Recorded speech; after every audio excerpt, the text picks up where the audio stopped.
माईमभट्टा माझा आवडता विषय होता. स्मृतीच तर त्यातल्या त्यात. स्मृती म्हटली की माझा आत्मा. मी स्मृती कधीही सांगत नाही. सांगितलेली गोष्ट कधीही चांगली होत नाही, ती जगली पाहिजे. मगापासून आम्ही मदंबेच्या धवळेबद्दल ऐकतो. मदंबेचं धवळ, मला असं वाटतं मदंबेने जर धवळं लिहिलं असतं ना तर इतकं अचूक लिहिलं गेलं नसतं. आणि म्हणून मदंबेने धवळं लिहिलं नाही. श्री गोविंद प्रभू बाबांना विचारलं, जीजी काय गाऊ? ते म्हणे गा काहीतरी, बघ तुला काय गाता येत. जीजी कृष्ण रुक्मिणी गाऊ? ठीक आहे गा. आणि ती अपसुक जे मधलं बाहेर आलं ना, त्यामुळे त्याची रसाळता वाढली. परंतु मदंबेने टेबल खुर्ची घेऊन पेन घेऊन अगदी ठरवून जर शब्द लिहिली असती, शब्द याहीपेक्षा उच्च दर्जाची आली असती हो, परंतु ती जिवंत नसती. मेलेली शब्द वाचण्यात आणि ऐकण्यात फारसा काही आनंद नसतो. शब्द जिवंत असली पाहिजे. ती शब्द काळजाचा ठाव घेतात. आणि म्हणून मी स्मृती कधीही सांगत नाही, कधीच नाही. मी स्मृती जगतो आणि जगत असताना मला जो मी आनंद भोगतो त्या माझ्या आनंदामध्ये मी सर्वांना घेऊन चालत असतो. त्यातल्या त्यात माईमभट्ट मी वेगळ्या प्रत्येक गोष्ट. मी कृष्णकथा सांगतो.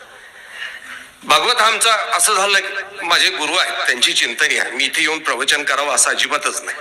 तो आता कसं असतं, मग पोरगा मोठा झाला का बापाला त्याचा अभिमान असतो. तो उगीच गावच्या चावडीवर येऊन सांगतो पोरग डॉक्टर झालं मग. तसला त्यांचा प्रकार आहे. आता त्यांना माहिती पोरग मोठं व्हायला लागलेलं आहे, त्याच्यामुळे मग ते उगीच चाललंय आमचं हे सगळी दुकानदारी. पण भागवत कथा करणे हा माझा स्वभाव आहे. भागवत कथा मला आवडते. मी भागवत कथा जगतो. त्यातला कृष्ण जगतो, अर्जुन जगतो. कधीतरी द्रौपदी होऊन जातो. द्रौपदी मला संवत्सरवाल्यांनी केलंच होतं आणि त्याच्यावर द्रौपदी झाल्यानंतर काय आनंद आहे ते द्रौपदी जगतो. तर भागवत कथा माझा छंद आहे. परंतु त्या अगोदर मला असं वाटतं की माझी स्मृती ही आवड आहे. महानुभाव्यांचं स्मृतीस्थळ महानुभाव्यांच्या दृष्टीने अत्यंत आदराचं स्थान आहे. त्यातलं एक एक पात्र वेगळं काढलं की मग कळतं त्या पात्रामधला जिवंतपणा. फक्त माईमभट्टावर झालेला अन्याय मात्र मला लीळाचरित्रापासून पटत नाही की माईमभट्टावर का अन्याय केला जातो. माईमभट्टाबद्दलची ती उद्गारच पटत नाही. क्या माईमभट्ट म्हणजे पराजित झाला स्वामींपुढे. एक तर त्याला अहंकारी म्हटलेलंच पटलं नाही की तो भलता अहंकारी होता आणि तो अगदी स्वामींना कायाप्रणित केला. माईमभट्टाबद्दलच्या अनेक शंका आहेत. माझे दुसरे गुरुवारी इथेच आहेत, काय आमचे मकरदुकड्याचे बाबा आहेत. माझे कुलाचार्य. मी माझ्या कुलाबद्दल मला नितांत अभिमान आहे, वादच नाही. आणि त्यातल्या त्यात कुलाचार्यांनी जे वैभव आमच्या कुळाला प्राप्त करून दिलं त्याबद्दल सार्थ अभिमान असला पाहिजे. त्याचं क्रेडिट सुद्धा अर्ध मीच घेत असतो. अध्यक्ष ती आहे, परंतु कार्यकारी अध्यक्ष मी आवश्यक बस. त्यामुळे मग ती आहे ज्यांनी मला खऱ्या अर्थानं वसंतापासून घडवण्याचा प्रयत्न केला की तू विजयराज होई. बस झाला बस आता. ते आमचे कनाशीचे बाबाही इथे आहेत, कवीश्वर कुलाचार्य बाबाही तिथे आहेत. माईमभट्टाबद्दलचा अन्याय मला कधीच मान्य झाला नाही. त्यांना अहंकारी म्हटलेलं तेव्हाही पटलं नव्हतं, आजही पटत नाही. माईमभट्ट सर्वज्ञानपुरे येऊन पराभूत झालेत. सर्वज्ञांनी विचारलं, अत्यंतिक संस्कृती छेदू होय ऐसा काही उपाव जाना. आणि आम्ही खुशाल म्हणतो माईमभट्ट पराभूत झाले आणि खाली मानेने बसले. अजिबात नाही. माईमभट्टाच्या विजयाची सुरुवात इथनं झाली, इथनं सुरुवात केली. माईमभट्टाची विजयी यात्रा इथून सुरुवात होते. खऱ्या अर्थानं इथं विजय मिळवतात, इथं पराभूत करतात सर्वज्ञांना. स्वतःच्या युक्तिवादानं सर्वज्ञांना पराभूत करतात, सर्वज्ञांना बोलतं करतात. कदाचित माईमभट्टानं बोलतं केलं नसतं सर्वज्ञांना तर माईमभट्टाचा पराभव झाला असता. पण माईमभट्टाची ती कृती मात्र माईमभट्टांचं सिद्धच करता आलं नाही, अजिबात नाही. बऱ्याच एखाद्या छोट्या छोट्या गोष्टी आहेत ना वापरल्या जातात आणि त्यानंतर इतक्या गाजा होता. मला काल का परवा मी एका कार्यक्रमाला होतो, ती श्री गोविंद प्रभू बाबाची वेडी पिसी मूर्त. आजच मला वाटतं ती वेडी पिसी मूर्त. मग वेड्याचा अर्थ काय? जन्म जातो वेडा, पिसा काय मध्येच पिसा जा. म्हटलं काय बावळ्या तुम्ही? श्री गोविंद प्रभू बाबांबद्दल म्हणा, तो मध्ये वेडा पिसा झाला ना, अगोदर बावळा होता. एक माईमभट्टाचं वाक्य आहे, एक माईमभट्ट की ज्या वेळेला माईमभट्ट स्वतःच जाणत नव्हते किंवा जाणत असून बी त्यांना सर्वज्ञांकडून जाणून घ्यायचं होतं. श्री गोविंद प्रभू बाबाबद्दल जर जाणत नव्हते तर सर्वज्ञांनी सांगितलं, अरे बाबा द्वारात विकार नाही ना आवडत, गुंडामराव. श्री गोविंद प्रभू बाबा, जर श्री गोविंद प्रभू बाबा ईश्वर आहेत हे माहिती असल्याशिवाय माईमभट्ट प्रतिकार कस काय करू शकतात? ती वेडी पिसी मूर्त कस काय प्रतिकार करू शकतात? माहिती होतं. माईमभट्टाचा तो एकच शब्द उचलला आणि म्हणतो अख्ख्या गोविंद प्रभू चरित्रावर लादला. श्री प्रभू बाबांची वेडी पिसी मूर्त, वेडी पिसी मूर्त. अरे जिथे ज्यांचा अवतार होणं सुद्धा कानड देशाच्या ब्राह्मणाला कळतं, तिथे तो कानड देशाचा ब्राह्मण इथे शोधत येतो, तो वेडा पिसा आम्ही कस काय म्हणायचा बावळेपणानं? पहिले तर आम्ही वेडे आहोत. वेडेच माणसं सर्वांना वेड, शहाण्यांना वेड म्हणत असतात. बघा तुम्ही, एखादा वेडा चालला का रस्त्याने, तो इतरांना वेड म्हणत असतो. खऱ्या अर्थानं तर आम्ही वेडे. माईमभट्टावर झालेला अन्याय सुद्धा मला पटत नाही, कधीच पटत नाही. आणि म्हणून मी कधीही माईमभट्टांना पराभूत मानलेलो नाही. विषय खूप मोठा आहे. मला असं वाटतं माईमभट्ट, मी माझ्या दृष्टिकोनातून माईमभट्टाचं मला जेवढं चिंतन मी करून ठेवलंय त्या दृष्टिकोनातून थोडासा लांबलचक विषय आहे, वेळ पुरणार नाही. महाराष्ट्राचे 2 कवी इथं उपलब्ध आहेत. ते कवी मनाची माणसं, आम्ही रांगड्या मनाची माणसं. आम्ही अर्ध्या भाषणात 10 शिव्या दिल्याशिवाय राहणारच नाही. हा, कवी मनाची माणसं माळाच्या माळा तुमच्या गळ्यात घातल्याशिवाय राहणार नाही. दोघांमधला बदल आहे. त्यातलं भालेराव सरांचं फक्त आधार आहे थोडासा, की हा खेड्यातला कवी आहे, त्याला मातीचा सुगंध आहे, त्याच्यावर शहरातला नाही. म्हणून भालेराव सरांचं पाठबळ आहे पाठीमागे, बरोबर. आणि भालेराव सरांच्या त्या पाठबळामुळे बोलतो की माईमभट्टाचं पराभूत होणं आवडलं नाही. आले हो सर्वज्ञांनी, त्यांना सांगितलं, झाली चर्चा झाली. याच्या पुढचा प्रश्न माईमभट्टाचा बघा काय गमतीचा आहे. सर्वज्ञांनी सांगितलं, सृष्टीमध्ये कवने करणे मुंची जेना एके परमेश्वरे विंतोच परमेश्वर निर्भय निराकार असे, पर कृपा असे सादैव साकार होय, अवतरे आपुले सन्निधान दे ते दास्य मोठे. अरे काय माईमभट्ट आहे. सर्वज्ञांना विचारलं कुणाच ते दास्य म्हणजे कोण आहे, कंचाला सांगा, कोणाचं करू. पराभूत झाले. सर्वज्ञांनी तर अर्ध उत्तर दिलेलं आहे. तो परमेश्वर अवतरित होतो, तो सादय होतो, साकार होतो, जीवाला सान्निध्य देतो. त्याचं दास्य केलं का त्याचा उद्धार होतो. माईमभट्टाने विचारलं कोणता देव तो सांगा, कोणाचं दास्य करू मी की ज्याने माझा उद्धार होणार. इथे पराभूतता कशी काय सिद्ध होते हो. इथं तर प्रश्न शिल्लक आहे ना. सांग देवाचं नाव सांग मला. सर्वज्ञांनी सांगितलं श्रीकृष्ण चक्रवर्तीचं. एका मिनिटात उडून लावलं. जे गेलं ते. अरे नाही रे वास, श्रीकृष्ण चक्रवर्तींवर माईमभट्टाचा अतोनात आणि अफाट प्रेम, अफाट श्रद्धा आहे. ज्या माईमभट्टाची भगवद्गीता जशी पाठ होती ना, ती ऐकण्याकरता माझा देव श्री चक्र सुद्धा उत्सुक झाला होता की जर माईमभट्टानं गीता वाखाणली तर आम्ही उत्तरापंथी जाण्याची प्रवृत्ती सुद्धा भंगू, आम्ही इथेच थांबून घेऊ. त्या माईमभट्टाचं प्रेम कृष्णावर किती होतं. तो माईमभट्टा असं कसं काय बोलू शकतात की त्या अवताराने गेलेले आहे, ते निजामाला निघून गेलेले आहेत. श्री दत्तात्रय महाराजांबद्दल सांगितलं तर ते म्हणतात दत्तात्रय प्रभूंचं अमोघ दर्शन आहे, बरोबर. श्री चक्रपाणी महाराजांचं सांगतात तर ते म्हणतात कामाख्या निमित्त पुरुतेजे केली. गोविंद प्रभूंचं बाबांचं सांगितलं तर ते फटाफट उत्तर देत असताना सर्वज्ञावर विजय मिळण्याचा प्रयत्न करत होते. आणि एका क्षणाला सर्वज्ञावर माईमभट्टानं विजय मिळाला. श्री गोविंद प्रभू बाबांचं प्रकरण सांगितलं, जिजे ती वेडी पिसी मूर्त. पुढं बोला. हा, आमच्या मराठीच्या सूत्रपाठामध्ये कुठेही प्रश्नचिन्ह, उद्गारवाचक चिन्ह, बरोबर ना, कौमा असा नसल्यामुळे आम्हाला ती वाक्य सरळ वाटतायत. तिथे जर मराठीत त्याला प्रश्नचिन्ह टाकावं लागेल ना. बोला, पुढे बोला. आता शेवट मी असं बोलायला नको आहे, पण माघार घेतलेल्या सर्वज्ञांनी शेवट 4 वेळेला माईमभट्टाला खेळवलं. 4ही अवतारांची नावं दिली.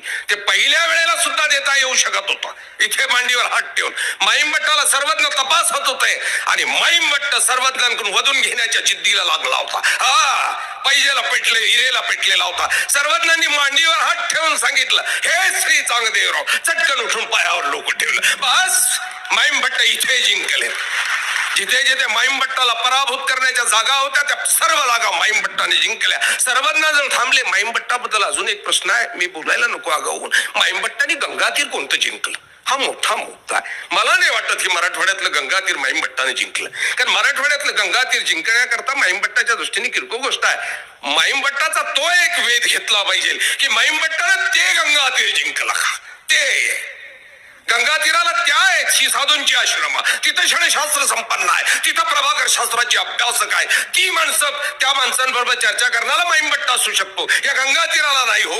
या गंगातीराला तेवढी सुबकता दिसतच नाही. त्याच कालखंडात ज्ञानोबा दिसतात, ज्ञानोबांचे वडील विठ्ठलपंत त्यावेळेसच दिसतात. या गंगातीराला एवढी सुबकता नाही की माईमभट्टाने गंगातीराला पराभूत केलं. महाराष्ट्राच्या राजाला पडलेला प्रश्न माईमभट्टाने काही सेकंदात सोडवावा, ही विद्वत्ता नक्की या गंगातीराला जोपासल्या गेली नाही. माईमभट्टाने नक्की नव्याने शोध घेतला पाहिजे माईमभट्टाच्या व्यक्तिमत्वाचा, त्या चरित्राचा आणि त्यांचा वेगळ्या अध्ययनाचा. की माईमभट्टानं ते गंगातीर, ज्या गंगातीरावर विद्वांची आश्रम होती, तिथं पंडित होते, तिथं षडशास्त्र शिकवल्या जात होती, त्या गंगातीराचा हा माईमभट्ट बघा ना निघालाय ना. ज्या अवताराला वेडी पिसं म्हटलं ना, त्याच अवताराच्या दिशेनं प्रवास चालू केला. ज्या अवताराला श्री गोविंद प्रभू काय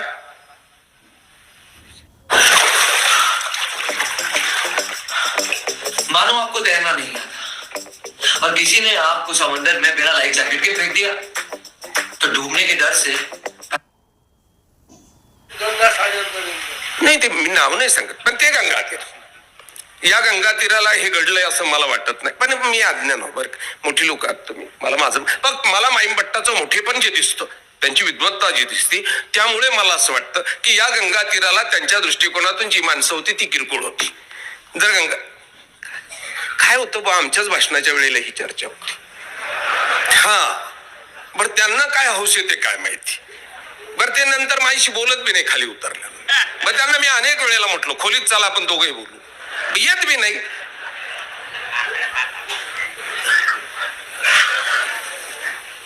जाऊ द्या, बोलून घेऊ द्या मला, थोडा 10 मिनिट बोलणार आहो मी. भट्टांनी ज्या अवताराला वेडी पिसी मूर्ती म्हटली ना, त्याच अवताराच्या दिशेने साधन चरितार्थ करण्याकरता जर निघाले असतील तर इथे सुद्धा माईम भट्टाचं बघा तुम्ही काय गंमत आहे. हा, तिथे निघालेले आहेत. सर्वज्ञांजवळ राहणं सोपं होतं, माईम भट्टाच्या दृष्टिकोनातून सोपं होतं सर्वज्ञांजवळ. हा, त्यांना रिद्धिपूरला जाण्यात महत्वाचं होतं, श्री गोविंद प्रभू बाबांच्या दिशेने जाणं होतं. ज्याला अहंकारी म्हटलं ना, तिथं माईम भट्ट पराकुटीचा नम्र सुद्धा आम्हाला दिसतो की रिद्धिपूरची वेसही ओलांडली नाही. आणि मातंगाला विचारलं माझा देव कुठे भेटेल, त्या मातंगाला दंडवत घालणारा तो माईम भट्ट आम्हाला कुठेच सापडत नाही. त्याला अहंकारी आम्ही कसं म्हणायचं. अरे आम्ही डामरट ना रे, आम्ही डामरट आणि माईम भट्टाला कसं काय म्हणायचं. ते फार अहंकारी होते. ज्या मातंगानं फक्त देव दाखवला की ते तिथं होते, तिकडे गेले एवढं सांगितल्यानंतर सुद्धा माईम भट्ट गुळाची टोकरी खाली ठेवून त्या जाणाऱ्या मातंगाला जर दंडवत प्रणाम करत असतील आणि सांगत असतील हो मातंगा मला तू माझा देव दाखवला, माझ्या देवाची जागा दाखवली कुठे आहे. एवढा पराकुटीचा माईम भट्ट त्याला अहंकारी म्हणता कसं तुम्ही. माईम भट्ट रिद्धिपुरात श्री गोविंद प्रभू बाबांजवळ आले ना, कधी शास्त्रार्थ चर्चा केली नाही, अजिबात नाही. कुठलंही स्वतःच मोठेपण सिद्ध करण्याचा प्रयत्न करणारे केला नाही. माईम भट्टाला अनेक ठिकाणी लीळा चरित्रामध्ये दाखवले गेलं, आचार्य श्री नागदेवांची स्पर्धा करताना दाखवले गेले. परंतु ती किती खरी, ती स्पर्धाच होती का, हे सुद्धा माईम भट्टाचं चरित्र वेगळ्या वेळेला मी मूडमध्ये होतो. मी म्हटलं नक्कीच माझ्या गुरुपुढे परीक्षाच देऊन टाकतो की बाबा मी भागवतच नाही करत, मी भागवताची मोडतोडच करत नाही. तर मी मात्र माईम भट्ट सुद्धा अशा पद्धतीने अभ्यासला की मला माईम भट्ट तोही सांगायचा होता. रिद्धिपुरात आलेले माईम भट्ट श्री गोविंद प्रभू बाबांच्या खावणीला पात्र होतात, हा मोठा विजय आहे. ज्या माईम सर्व गोविंद प्रभू बाबांच्या खावणीला पात्र होणं सोपं नव्हतं. बघा तुम्ही, सोपं नव्हतं. तिथे कुठल्या वेळेला कुठली प्रवृत्ती असेल, काय असेल हे कुणालाही माहित नव्हतं, कुणालाही माहित. स्वतःला पराभूत होऊ न देता माईम भट्ट मात्र श्री गोविंद प्रभू बाबांच्या सान्निध्यामध्ये असताना स्वामी श्री प्रभू बाबांची प्रवृत्ती थोडी सुद्धा भंगू दिलेली नाही, थोडी सुद्धा नाही. कधीतरी लेख येईल, कधीतरी जावा येईल, कधीतरी कोणी येईल, कुणा करता तरी काही करावं लागेल म्हणून माईम भट्ट स्वतः ते सोनाराचं दुकानात टाकून बसतात. काय गंमत आहे, जेव्हा डोक्यात टोपरी आहे, गळ्यामध्ये लॉकेट आहे, हातात 2-4 अंगठ्या आहे. माईम भट्ट मस्त सराफीचं दुकान चालवतात. माईम भट्टाने तिथं श्रीप्रभू बाबांची खावणी बदलू दिली नाही, प्रवृत्ती बदलू दिली नाही. मात्र दुपारी 2 वाजता मात्र अंगावरची कपडे उतरायला सुद्धा माईम भट्ट घाबरले नाही. 10 मिनिटापूर्वी त्या दुकानाचा सेट असलेला माणूस, अगं हे फार मोठा आहे, अहंकार एक वेळेला डोक्यावर चढला का तो खाली उतरतच नाही.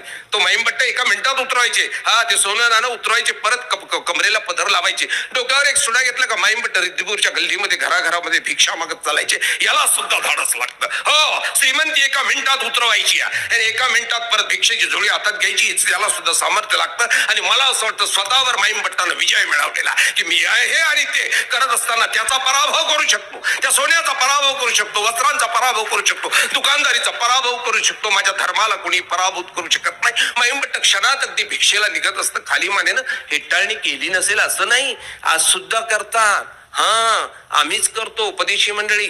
पहा ना, बाबा लोकांची मजा आहे, पहा काय गंमत चाललेली. हे बावड्या, तुला बाबाच्या हातातला मोबाईल सहन होत नाही, त्यावेळच्या रिद्धिपूरकरांना सुद्धा माईम भट्टाचं ते सोन्याचं दुकान सहन होत नसेल, नक्कीच सहन होत नसेल. आणि ते टोमणे ठोपरे खात असताना सुद्धा माईम भट्ट मात्र प्रतिदिने भिक्षेला जात होते. बायांना का राग आहे तुम्हाला कळतच नाही. बाया खूप चांगल्या हो, बाईंनी खूप चांगलं सांगितलं आता मगाशी की मदंबेनं खूप मोठं काव्यच जन्माला घातलं. ती गायली कशी काय, मला सुद्धा प्रश्न आहे की ही गायली कसं काय मदंबा. थोड्याफार ओव्या गायची ती, हा, थोड्याफार ओव्या आहेत तिच्या स्मृतिस्थळामध्ये आपल्याला पाहायला मिळतात, सर्वज्ञांच्या वेळेला सुद्धा पाहायला मिळतात. थोड्याफार ओव्या गायची, पण अकस्मात एक महाकाव्यच गायचं हे मोठं म्हणजे विचित्र आहे की यानंतर माईम भट्टांनी तिला सांगितलंय की पुढचा भाग लिहून काढू. तिने सांगितलं नाही रे बा, ती देवाची प्रवृत्ती होती आणि देवाने सूचना केलेली होती, तेवढ्या पुरतं मला आलं. आणि मग नंतर मला असं वाटतं दवड्याचा उत्तरार्थ हा माईम भट्टाने आणि लक्ष्मींदर भट्टाने लिहिलेला आहे. फक्त मदाईसेला सांगून पुसू केलं, परंतु लिखाण मात्र त्यांचं आहे. पूर्वार्ध हा मदंबेनं गायलेला.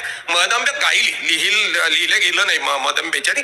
मदंबेच्याने लिहिलं गेलं असतं तर दुसरं एखादं कुठलं तरी काव्य परत तिने लिहून टाकलं असतं, पण मदंबेच्याने लिहिलं गेलं नाही. लिहिणारे माईमभट्ट होते. मला सांगायचे अंगावरची वस्त्र उतरवायची, सोनं काढायचं, टोपी काढायची आणि बिना पायाच्या हातात झोडी घेऊन भिक्षा मागत बायांना का राग येतो बाया? त्या रिद्दीपूरच्या एका बाईला राग आला. हा ढोंगी आहे, हा नक्की ती आजचीच बाई होती, याच्यातलीच होती कोणीतरी.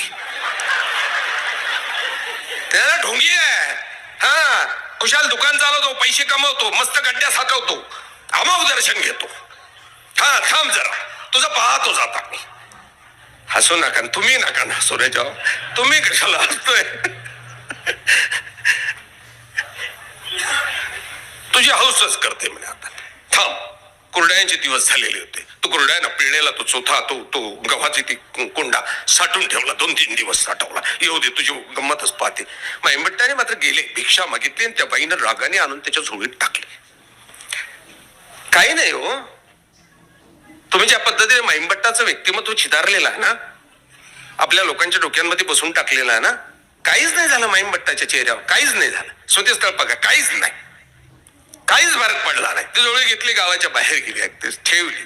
नित्यनियमाप्रमाणे हातात पाणी घेतलं ना, उत्तरापंथीच्या बाबाला प्रार्थना केली, प्रभू दया घ्या ना, कर ना भावलोक. परिणाम झाला आमच्या गोविंद प्रभू बाबांवर. राजमठाच्या बाहेर उभे असलेल्या श्री प्रभू बाबा मात्र कळवळले. श्री प्रभू बाबाची ती वाक्य अतिशय, मला वाटतं गोविंद प्रभू चरित्रामध्ये अत्यंत महत्वाची आहे. कळवळला माझा देव, कळवळला माझा माईया, काय जेवेल नव्हता हा चोथा. आणि श्रीप्रभू बाबा दुडू धावत निघाले. जाणाऱ्या श्रीप्रभू बाबाने एक दृष्टिक्षेप त्या जोडीवर टाकला. आणि यानंतरचं जीवन माईमभट्टाचं काय अफलातून असेल ते सांगायलाच नको. अमृताची घास माईमभट्ट जेवलेल्या आहेत. पराभूत केलं त्या बाईला, एका विकृत बाईला पराभूत केलं माईमभट्टानं. हा, एका विकृतीला पराभूत केला. नाही करता आलो होतो तो, काय घोडाचोडीच्या शिष्याला पराभूत नाही करता आलं त्या बाईला. त्या बावळाटाने गाव जाळून टाकलं. आमच्या माईमभट्टाने शब्दही न बोलता तिच्या भावना जाळून केल्या, नतमस्तक केलं. यानंतर कुठेही परत अशी कुठलीही बाई माईमभट्टाच्या झोळीमध्ये चुकीचं वाढताना दिसली नाही. जे घोडाचोडीच्या शिष्याला जमलं नाही, आमच्या माईमभट्टाने मग अबोलपणे ती गोष्ट केली. अवघा रिद्दीपूर बदलून टाकलं, अवघा रिद्दीपूर बदलून टाकलं. कारण त्यानंतर एकही घटना नाही की माईमभट्टाची कोणी हेळसांड केली म्हणून, एकही घटना नाही. लग्नाचा प्रसंग मांडला, मला मस्त वाटला तो. रुक्मिणी स्वराचा लग्नाचा प्रसंग काय देखणार, ती पोरगी मला डोळ्यासमोर दिसते. माईमभट्टाने तिचं जळचीने लग्न लावायचा आग्रह केला. ती पण मावल्यावर खरंच त्या पोरीला भेटायचं एक वेळेला जाऊन रिद्दीपुरात गेल्यानंतर. खरंच भेटा तुम्ही रिद्दीपुरात गेल्यानंतर विनाकारण काहीतरी भलतीकडेच भेटायचा प्रयत्न करता. कधीतरी इथून ठरून जा. ते श्री प्रभू बाबांना जिने वरलं, आयुष्यभर ज्यांच्या नावाचं कुंकू लावून ती थांबली ना, त्या पोरीला भेटाय करता तुम्ही उद्या ही चिंतनी संपली का तिथं जा, तिला शोधा. रिद्दीपुरामध्ये बघा, 10-12 वर्षाची पोरगी, जिला काही कळतच नाही आणि श्री प्रभू बाबाची खेळ नटलेला आहे. मला लग्न करायचं आहे म्हणून, विवाह करायचा, आणि तो विवाह समारंभ उभा राहिला. मी अनेक वेळेला भागवत कथेत सांगितलं की रुक्मिणीचा आणि श्रीकृष्णाचा तो विवाह समारंभ आम्ही पाहिला नसेल, परंतु श्री गोविंद प्रभू बाबांचा मात्र श्री प्रभू चरित्र वाचत असताना जो अनुभव येतो, जो आनंद येतो त्या विवाहाच्या, त्या पुऱ्या मांड्या, त्यावेळच्या त्या ओव्या, अरे काय गंमत असेल. आणि शेवट लग्न लागल्यानंतर जे गाणं म्हणायचं आहे ना, ते गाणं मोहदंबेने म्हटलं. तो विवाह समारंभ पार पडला. अगदी आमंत्रण दिली होती लोकांना, पुरणाच्या पोळ्या केल्या होत्या, लग्नाला पुरणाच्या पोळ्या केल्या होत्या. आलीत. ही पोरगी संध्याकाळी श्रीप्रभू बाबांची खेळ क्रीडा संपलीच. इकडे मात्र अबाईसांनी विचारलं श्रीप्रभू बाबांना, बाबा वेळे की सोची? बाबांनी मात्र सांगितलं आम्ही वेळे केली. मदाईसाने विचारलेला देखना प्रश्न अबाईसाने विचारले. अबाईसा सुद्धा दुर्लक्षित झाले. का झाली काय माहिती. मदंबेला एका धवड्यानं न्याय दिला, अबाईसाला मात्र न्याय दिला जात नाही. हा, अबाईसाला न्याय दिला पाहिजे. कारण महदंबेला सुद्धा एका जागेवर थांबवलं होतं श्रीप्रभू बाबांनी. महदंबेची चूक सुद्धा श्रीप्रभू बाबांनी अबाईसावरनं महदंबेला रागवले. हा, ही अबाईसा मात्र आपल्या वैचारिक या विचारवंतांच्या याच्यातनं का सुटून जाते कळत नाही. अबाईसा श्रीप्रभू बाबांची प्रवृत्ती मला त्या लीळा चरित्रामध्ये बाबा पाहायला मिळते. बाईसा सर्वज्ञ म्हणतात, आता थांबा, आता बाईसाचा देव होईल, आता बाईसांचं देव झालं पाहिजे. आणि बाईसा सुद्धा बाबा पुरे की जोची, थांबा आता. सर्वज्ञांच्या लीळा चरित्रामध्ये बाईसा दिसतात, पण याच बाईसा किंवा कोणी श्रीप्रभू चरित्रामध्ये श्रीप्रभू बाबांना थांबवताना दिसत नाही. कारण श्रीप्रभू बाबांच्या समोरचं ताट उचलून घेण्याची ताकदही कोणाची नाही, हिंमतही कोणाची नाही. हा, श्रीप्रभू बाबांना थांबा म्हणायची सुद्धा हिंमत नव्हती, पण आबाईसा मात्र सहजपणे जाऊन ते ताट उचलून घ्यायचे आणि मस्त एक शिवी खायच्या. श्रीप्रभू बाबांची मस्त शिवी आहे, तुम्हाला लोकांना माहिती आहे. शिव्या मी देणार नाही, काही शिव्या देण्याची जास्त प्रॅक्टिस व्हायला लागल्यामुळे शिव्या देणार नाही. पण श्रीप्रभू बाबा मस्त खांड म्हणायचे तिला, खांड. हा, सडलेलं होतं ते उचलून न्यायची. हा, जी अबाईसा सुद्धा दुर्लक्षित राहून गेली, माईंभट्टाचं हे चरित्र सुद्धा दुर्लक्षित राहिलं. लग्न झालं, अबाईसांनी विचारलं, प्रभू आता व्याळी करायची, व्याळी करायची शिव. हा, तू म्हणशील भाऊ बोलला, शिवभाऊ बाबांनी सांगितलं नाही, हे रुक्मिणीच्या महाली जाऊन आम्ही जेवण करून आलेलो. हे इकडं प्रकरण संपलं, पण ही घरी गेलेली पोरगी दुसऱ्या दिवशी ते मंगळसूत्र काढते कुठं, सकाळी आरशा पुढे लावून कुंकू लावून घेतलं, कुंकू पुसते कुठं.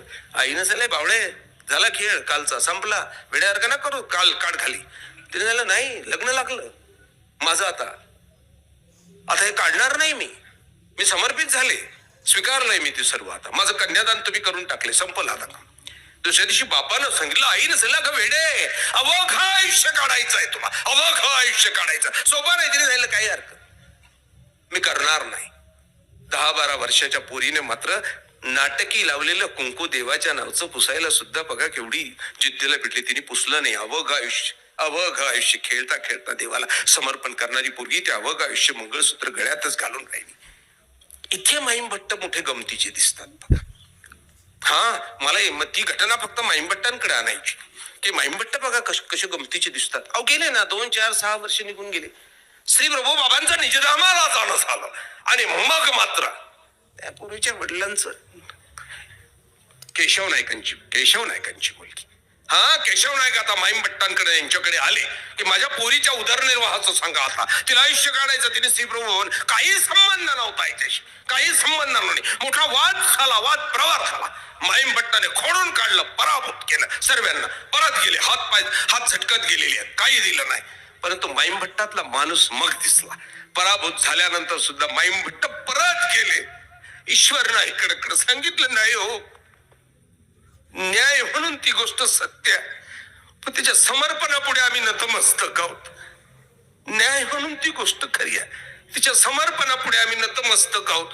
आणि आचार्य आणि माईंभट्टांनी त्या मुलीच्या आयुष्याची चोळी लुगडीची व्यवस्था केली बघा. आयुष्यभराच्या चोळी लुगडीची व्यवस्था केली. इथला माणूस किती जागा आहे, कस काय अहंकारी असू शकतो हा माणूस.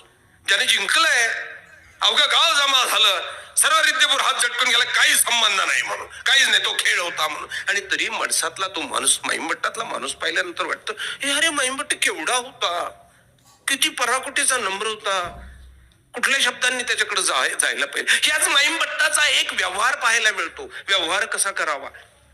रिद्धिपुरातला माईंभट्ट मी अगळपगळ सांगणार, अगदी जाऊ देणार नाही. मला पराभूत झालेला माईंभट्ट आवडतच नाही. बघा तुम्ही शेवटच्या त्या रिद्धिपुरात ही सर्व रुद्धिपूरवासी लोक म्हणायला लागलीत, हे 2-4 टाळके आलेत ना, मराठी भाषेत सांगतोय, हे 2-4 टाळके आले ना, तिथून पुढे आमचा देव बिघडला, श्रीप्रभू बाबा बिघडले, अन्यथा हे अशी नव्हते. आणि म्हणून ती हेळसांड करायला लागले.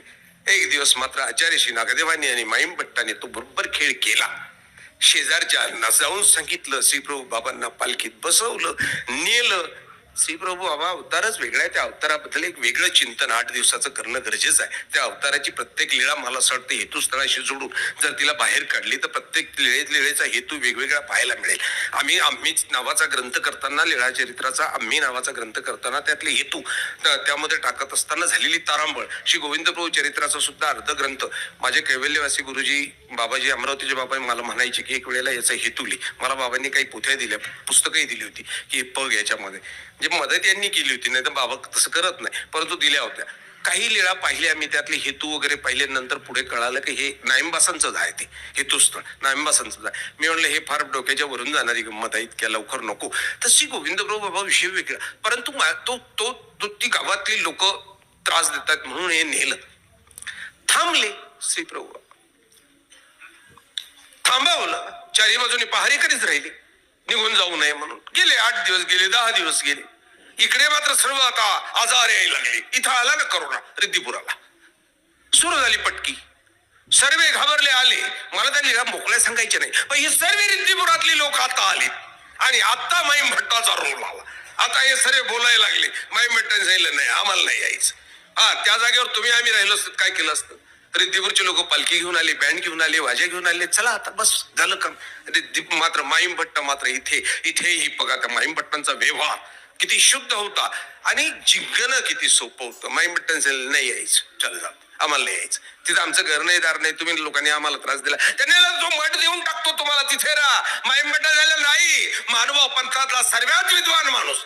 हा, जर कदाचित माईम भट्टाच्या पावलावर पावलं आपण चाललो ना माझबाप हो, तर कधीच आपल्याला देवाचं अमोघ दर्शन होणार नाही, कधीच नाही. माईम भट्टाचा सिद्धांत आमच्या पाठ राहिला नाही. माईम भट्टाने रिद्धिपूरकरांना थांबवला. आम्हाला यायचं नाही, तो माठ घेऊन टाक. नको, त्याने झाला घ्या, यांनी जायला द्यायचं ना, खरेदी करून द्या. आणि मानव पंथातली पहिली वास्तू, पहिला राजमठ श्री गोविंद प्रभू बाबांच्या नावावर खरेदी झाला. हा, मग श्री भाऊ बाबा इथे आले. बघा तुम्ही, जर माईम भट्ट नसते तर कदाचित अजून 4-5 वेळेला तशा घटना घडल्या असत्या. परंतु माईम भट्टाच्या बुद्धी चातुर्याने मात्र बघा कसं घडलंय तिथेच. हा, तिथेच मला एक वेळेला सांगितलं कोणी की नाही, माईम भट्टासारखा विद्वान माणूस सुद्धा सर्वज्ञांसारखा दिसणारा तो माणूस आला, बसला आणि माईम भट्टही भाऊक झाली होती. माईम भट्टांनी सांगितलं, आचार्याने विचारे बाबा, नाही रे, असं नव्हतंच. माईम भट्टासारख्या विद्वानाला ती गोष्ट कळाली नव्हती, अशातला भाग नव्हता.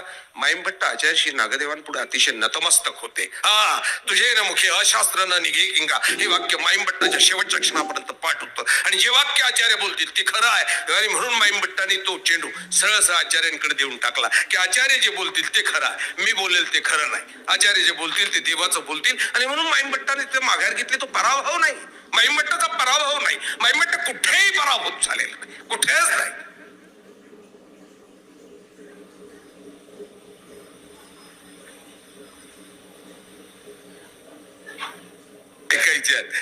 आता सुद्धा पराभूत करणारे माईम भट्ट होते. तो तळेगावचा प्रसंग आहे आणि माईम भट्ट तळेगावात आले.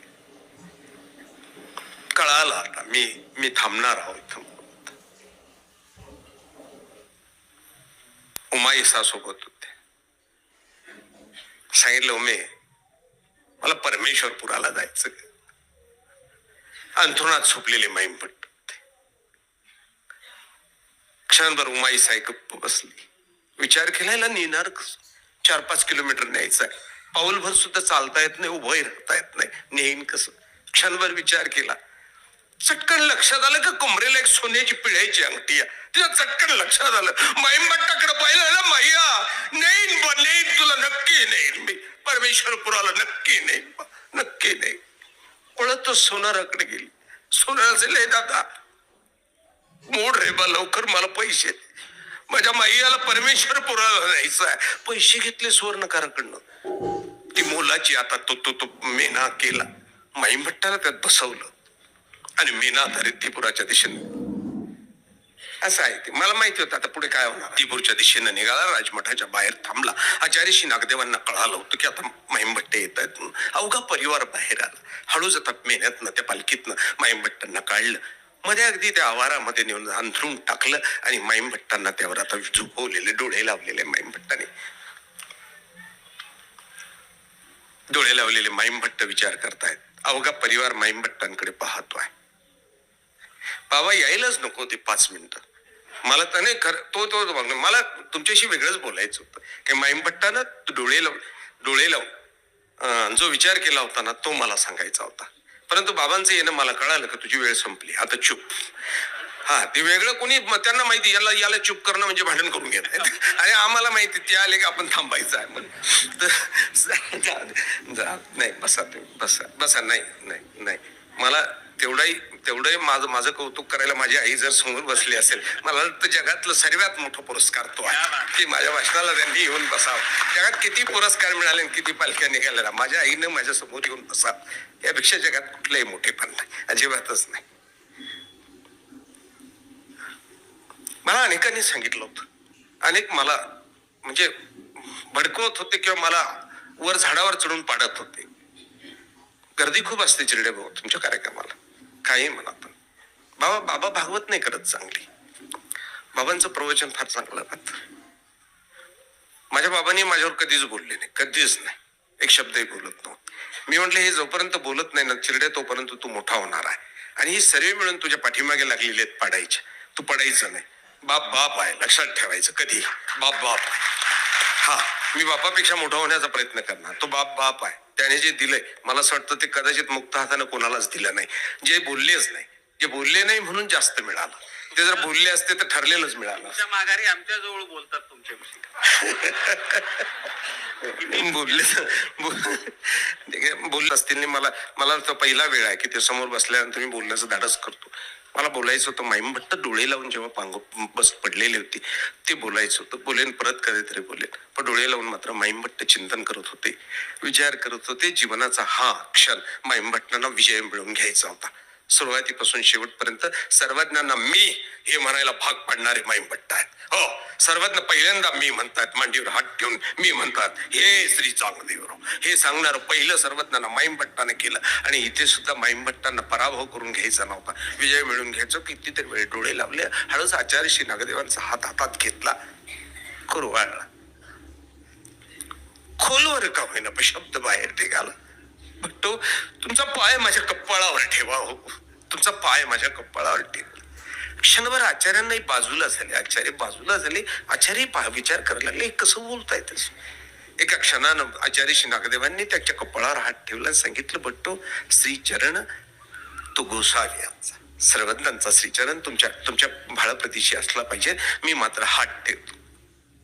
आक्रोश करायला लागलेले आहेत, रडायला लागले, डोळ्यातनं पाणी गळायला लागले. आणि तो शब्द जन्माला, भट्टो माझं देव होईल का. खरंच शंका होती माईमभट्टांच्या मनात. ती माहित नव्हतं दोन्ही देवांचं सान्निध्य आहे.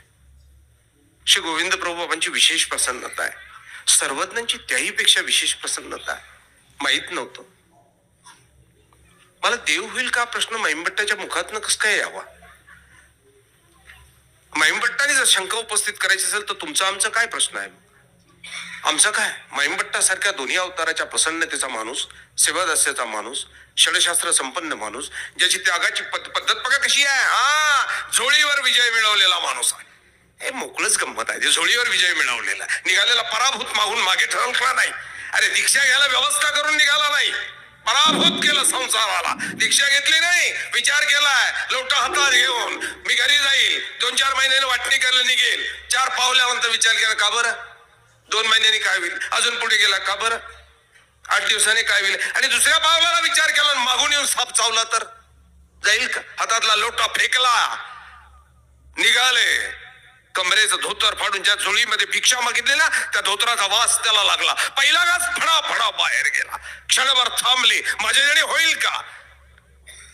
दुसऱ्या दिवसाची परीक्षाच पाहिली नसती पराभव स्वीकारणारा माणसाना. माईमभट्ट पराभूत होणारा नाही, पराभव स्वीकारणारे नव्हते. दुसऱ्या दिवसाची वाट पाहिली नसती, माईमभट्ट मागे निघाले असते. पण दुसऱ्या दिवसाची परत परीक्षा पाहिली. भिक्षेला गेले, आले, बघा तुम्ही विजयाची ही विजयी यात्रा बघा. आले भिक्षेला, गंगेच्या पात्रात बसलेले आहेत. घास टाकला, तोंडात पाणी टाकलं, गेले गटकन. दुसरा उचलला, गडबडून खाली आला तरी माईमभट्टाने थाप मारली. हा, आता गेलाय, बघा तुम्ही एका घासाला विजय मिळवलेला. पराभूत झालेला माईमभट्ट दिसतोय कुठं. इथे मात्र माईमभट्ट डोळे लावून पडलेले, डोळे लावून पडलेले.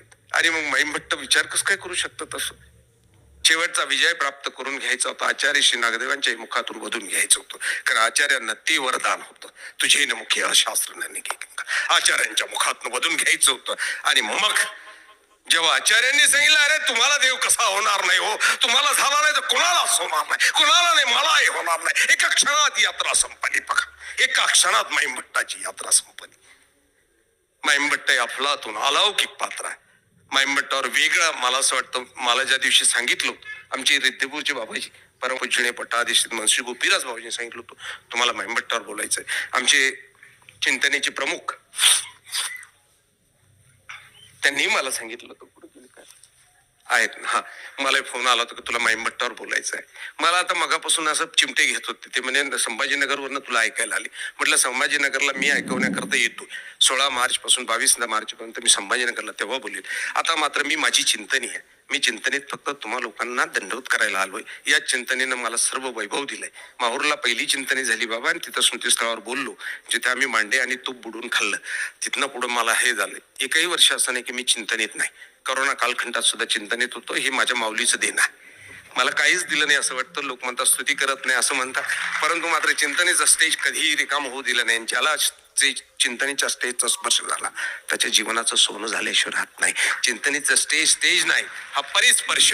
आणि बाभुळकर बाबांचा सान्निध्य मला असं वाटतं ते वेगळंच आहे. ते वेगळंच आहे. कधीतरी मला असं वाटतं चिंतनेचा एक विशेष कर पुढच्या वर्षी, फक्त बाभुळकर बाबा.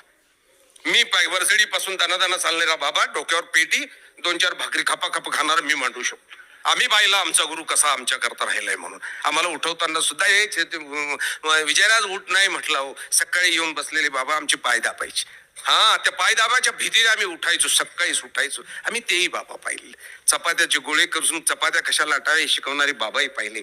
ढसा रडणारे बाबाही पाहिले. रडता विनोद करणारे बाबाही पाहिले. बाबा कधी काव्य लिहित नाहीत. बाबांचं काव्य जन्माला येतं. बाबा कधी कुठला लेख लिहित नाहीत. ते लेख जन्माला येतो. बोलता चालता येतो. मध्यान रात्री जाग येते. बाबांच्या उशाला आहे ना मोबाईल कमी दिसतो, पण मला वाटतं कागद खूप दिसतात. छोटासा रूम होता, 4-5 कागद असे टांगलेले राहायचे आणि वेगवेगळ्या कागदांवर वरझडी लागते. वेगवेगळ्या कागदांवर वेगवेगळं लिहिलेलं असायचं. जेव्हा जे आठवेल तेव्हा ते कागदावर उतरून ठेवायचं आणि कधी काळी त्याचा उपयोग यायचा. बघा, त्या बाबांचा स्पर्श आमच्या जीवनाला झाला. चिंतनेच्या स्टेजनं आम्हाला जीवन दिलं. परिसरासारखं सोन्याचं रूप दिलं. आज असलेलं वैभव सर्व काही प्रतिष्ठा असेल. चिंतनी आणि बाभुळकर बाबा याला जर बाजूला केलं तर आमच्या जो काही नाही. आणि म्हणून चिंतनेच्या तमाम घटकांपुढे नतमस्तक व्हावं, यांना दंडवत करावं, यांचं दर्शन घ्यावं आणि नवी ऊर्जा घेऊन इथून वर्षभर कामाला लागावं. आणि म्हणून हा प्रयास इथे येण्याचा आहे. तुम्हा लोकांची माफी मागतो. आदरणीय श्रद्धे सर्व गुरुजन आहेत. माझी इथं सर्वांची मी नावं घ्यायला पाहिजे, माझ्याने वेळ जाईल. म्हणून तुम्हा सर्वांची कान धरून माफी मागतो. तपस्विनींची माफी मागतो. वासनिकांची माफी मागतो. या परिवाराने, चिंतनी परिवाराने प्रेमही खूप केलेलं आहे बाकीच्यांनी. तुमच्या प्रेमात तसंच बांधील राहण्याची इच्छा ठेवतो. तुम्ही सर्व आशीर्वाद द्याल. आशीर्वादासाठी जोडी पुढे पसरतो. आपली सर्वांची रजा घेतो. सरांची माफी मागतो की तुमचे 10-5 मिनिटं मी चोरली, परंतु सर तुम्ही आणि मी एकाच व्यक्तीची फॅन आहोत. बस, एकाच व्यक्तीची फॅन आहोत. त्यामुळे तुम्ही माझं घेणं, तुमचं मी घेणं, या दोघांमध्ये फार काही बदल झालेला नाही. सर्वांना वंदन करतो. धन्यवाद.